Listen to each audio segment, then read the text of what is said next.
मूळ गणपती म्हणजे फक्त नदीतून माती आणणे, त्याला शेंदूर लावणे, याची स्थापना, असा जो गणपती तयार करतात तो मूळ गणपती.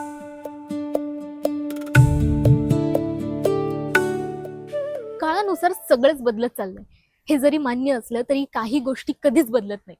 त्यापैकी एक म्हणजे आपली गणपती बाप्पाबद्दलची भावना आणि बाप्पा साकारताना मातीला मूर्तीरूप देणाऱ्या हातामागची मेहनत. वर्सोलीमध्ये आपला कारखाना सांभाळत सुरेख गणेश मूर्ती तयार करणाऱ्या एका किमयागाराची गोष्ट आज आपण जाणून घेऊया. चला.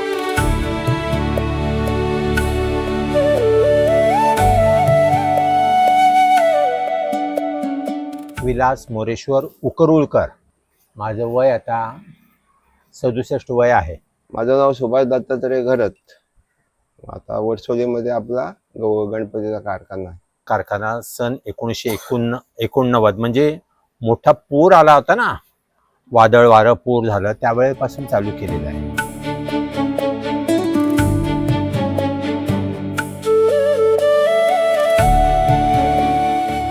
कला ही उपजत असते, पण प्रत्येकालाच त्याचं रूपांतर व्यवसायात करता येईल असं नाही. पुरानंतर हतबल झालेले कित्येक मिळतील, पण नवी कल्पना घेऊन आपलं विश्व उभा करणं हे एका सच्च्या कलाकारालाच जमतं.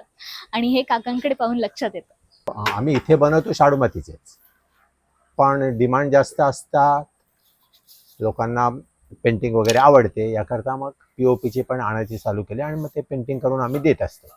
पहिल्यांदा अडचणी आल्या, पण शिकायची वृत्ती आणि एकाने गणपती नाकारले म्हणून चालू केलेलं, आता जिद्द होती, करायला तर पाहिजेच एकदा चालू केल्यानंतर. आता खूप खूप नवीन जनरेशन याच्यामध्ये येत आहे.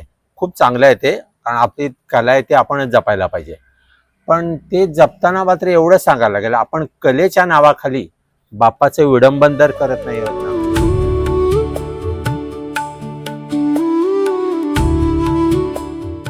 तुम्ही आता बघाल हे दगडूशेठला जे टाकलेलं आहे किंवा इतर ते चेन गळ्यामध्ये घातल्यात, ते ॲक्च्युअली चेन आहेत असं वाटायला पाहिजे.